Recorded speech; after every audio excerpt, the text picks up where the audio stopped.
दोस्तों नमस्कार, स्वागत है आपका यूट्यूब चैनल एबी टेक में। आज है 15 अगस्त 2022 और जान लेते हैं आज की महत्वपूर्ण खबरें जो आज के समाचार पत्रों में मुख्य रूप से छाई हुई हैं। सबसे पहली यहाँ पर अपडेट है छात्रवृत्ति को लेकर के, लेकिन उससे पहले आप सभी को 15 अगस्त यानी 76वें स्वतंत्रता दिवस की ढेर सारी शुभकामनाएँ। चलिए वीडियो में बढ़ते हैं आगे और देखते हैं पहली अपडेट। लिखा कि 2 लाख छात्रों को इसी सप्ताह होगी केंद्र के हिस्से की शुल्क भरपाई। प्रदेश में अनुसूचित जाति के 2 लाख विद्यार्थियों को छात्रवृत्ति के साथ शुल्क भरपाई का केंद्र सरकार का हिस्सा इसी सप्ताह मिल जाएगा। पिछले वित्त वर्ष में प्रक्रियागत दिक्कतों के चलते ये राशि नहीं मिल पाई थी। इन छात्रों को करीब 120 करोड़ रुपए के बकाया भुगतान के लिए तैयारियां करीब करीब पूरी हो चुकी हैं और जैसे ही केंद्र सरकार से जो हिस्सा है वो आ जाएगा, उसके बाद प्रदेश सरकार जो है शुल्क भरपाई व छात्रवृत्ति की जो पूर्ति है वो छात्रों के खाते में कर देगी। तो देखा है कि पिछले वित्तीय वर्ष में प्रक्रियागत दिक्कतों के चलते नहीं मिल पाया था लाभ। इन छात्रों के बैंक खातों में भेजे जाएंगे कुल 120 करोड़ रुपए। तो PFMS के द्वारा सभी छात्रों के खाते में जो है ये शुल्क भरपाई की जाएगी। बढ़ते हम लोग अगली अपडेट की तरफ। लोक सेवा आयोग से एक नई भर्ती के बारे में आरक्षण विवाद को लेकर के न्यूज निकल के आई है। ये भर्ती APO की यानी सहायक अभियोजन अधिकारी। तो इस भर्ती में भी आरक्षण को लेकर के विवाद उत्पन्न हो गया है। लोक सेवा आयोग APO के जिन 44 पदों पर भर्ती करने जा रहा है उसमें समान वर्ग के महज 8 पद हैं। ये जानकारी उत्तर प्रदेश अभियोजन निदेशालय ने सूचना का अधिकार अधिनियम 2005 के तहत प्रतियोगी छात्र संगठन समिति के अध्यक्ष अवनीश पांडे को दी है। अवनीश ने अभियोजन निदेशालय से पूछा था कि APO भर्ती 2022 परीक्षा के लिए UPPSC को कुल कितने पदों पर अध्याचन प्रेषित किए गए हैं। अभियोजन निदेशालय से इन पदों का वर्गवार विवरण भी मांगा गया था।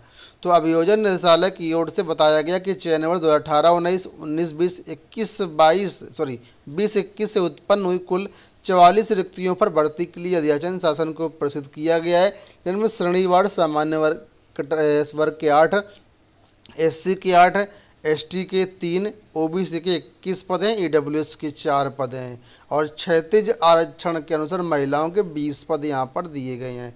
तो कुल मिलाकर के छात्रों का कहना है कि यहाँ पर भी जो पदों का बंटवारा है वो बिल्कुल भी सही नहीं है। आपको बता दें APO भर्ती 2022 के लिए 64,390 अभ्यर्थियों ने आवेदन किया है और ये परीक्षा 21 अगस्त को लखनऊ एवं प्रयागराज के विभिन्न केंद्रों पर होने वाली है। ठीक है, तो अवनीश पांडे और मीडिया प्रभारी प्रशांत पांडे का कहना है कि भर्ती में आरक्षण के नियमों को पूरी तरीके से अनदेखी की गई है। आरक्षण नियमों के तहत सामान्य वर्ग के यहाँ पर 22 पद होने चाहिए थे। ठीक है, जबकि यहाँ पर कुल मिलाकर केवल 8 पद ही हैं। इस पद यहाँ पर लिखा है कि इस मुद्दे पर हर स्तर से लड़ाई लड़ी जाएगी और प्रतियोगी छात्र न्यायालय की शरण में भी जाएंगे। तो ये छात्र इस भर्ती को लेकर के अब अदालत जाने की तैयारी कर रहे हैं। चलिए बढ़ते हैं अगली अपडेट की तरफ। यहाँ पर देखिए अपडेट है राजकीय स्कूलों के 122 शिक्षकों का तबादला। प्रदेश के जो भी राजकीय स्कूल वहाँ पर तैनात 122 शिक्षकों का रविवार को ट्रांसफ़र कर दिया गया है। उनका तबादला ऑफलाइन किया गया और शिक्षक नेताओं ने इस पर अपनी आपत्ति भी दर्ज कराई है। तो यहाँ पर अपडेट लिखी कि शासन के पास 4% शिक्षकों का तबादला किए जाने का विशेषाधिकार है और इसी विशेषाधिकार का प्रयोग करते हुए 122 राजकीय शिक्षकों का ऑफलाइन ट्रांसफ़र किया गया। जबकि देखा जाए तो ऑफलाइन ट्रांसफ़र की प्रक्रिया लगभग हर डिपार्टमेंट में बंद है, फिर भी यहाँ पर ऑफलाइन ट्रांसफ़र सरकार ने अपने विशेषाधिकार के चलते किए हैं। LT गेट को लेकर के यहाँ पर एक और अपडेट है आर्ता संबंधित। लिखा है कि LT गेट हिंदी के अभ्यर्थियों ने मांगी नियुक्ति। आवेदन तिथि की आर्ता से संबंधित विवाद में LT गेट हिंदी के तकरीबन 134 चयनित शिक्षकों की फाइलें लोक सेवा आयोग में फंसी हुई हैं। चयनित अभ्यर्थियों ने दावा किया है कि उन्होंने आवेदन की अंतिम तिथि से पहले अर्हता पूरी कर ली थी। इसके बावजूद आयोग उन्हें राहत नहीं दे रहा है। अभ्यर्थियों ने आयोग से मांग की है कि उनकी फाइलें माध्यमिक शिक्षा निदेशालय को भेज दी जाएं ताकि उन्हें नियुक्ति मिल पाए। राज्य विश्वविद्यालय को लेकर के यहाँ पर अपडेट है कि राज्य विश्वविद्यालय में कंप्यूटर साइंस और B.Ed M.Ed की पढ़ाई भी होगी। नए विषयों में शिक्षकों की नियुक्ति के लिए शासन को प्रस्ताव भेजा गया है। Professor Rajendra Singh state university मुख्य परिसर में अगले सत्र 2023-24 से computer science, BEd, MEd, LLB, LLM, pharmacy, agriculture की पढ़ाई भी होगी। इसके लिए प्रक्रिया शुरू कर दी गई है और शिक्षकों की भर्ती के लिए शासन को प्रस्ताव भी भेज दिया गया है। ठीक है, तो जो भी अभ्यर्थी इंटरेस्टेड हैं तो यहाँ पर आने वाले टाइम पर अगले साल से इन सभी कोर्सेज की पढ़ाई शुरू हो जाएगी और शीघ्र ही भर्तियाँ इसके लिए की जाएंगी।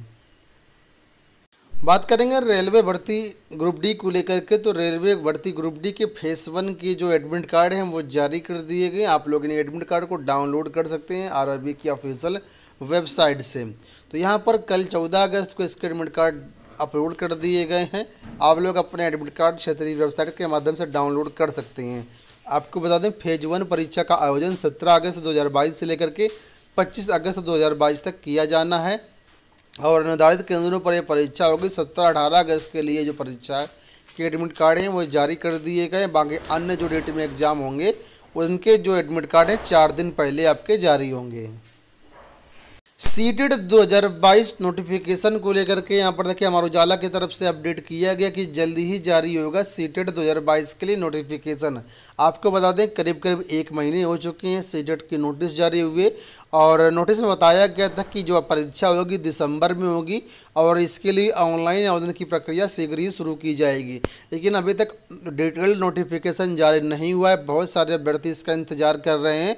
तो फिलहाल इसी महीने हर हाल में आपका नोटिफिकेशन जारी हो जाएगा, ऐसी यहाँ पर उम्मीदें लगाई जा रही हैं। क्योंकि अगर अगस्त में फॉर्म भरा दिए जाएंगे तो सितंबर, अक्टूबर, नवंबर 3 महीने छात्रों को मिलेंगे तैयारी करने के लिए। दिसंबर में इसकी परीक्षा होगी।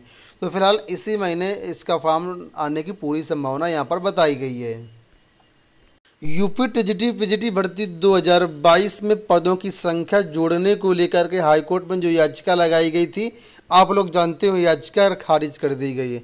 आज के समाचार पत्रों में उसके बारे में अपडेट किया गया कि तदर शिक्षकों के रिक्तियों को पिछले भर्ती विज्ञापन भरने की मांग खारिज। यानी जो तदर शिक्षक आवेदन किए थे 2021 की भर्ती में तदर शिक्षक क्वालिफाई नहीं कर पाए तो उन सभी तदर शिक्षकों के पदों को 2022 के विज्ञापन में जोड़ दिया जाए, ये मांग की गई थी युवा मंच के एक कार्यकर्ता द्वारा, जिसका जो कि आप लोग जानते हैं शीतला प्रसाद ओझा की तरफ से।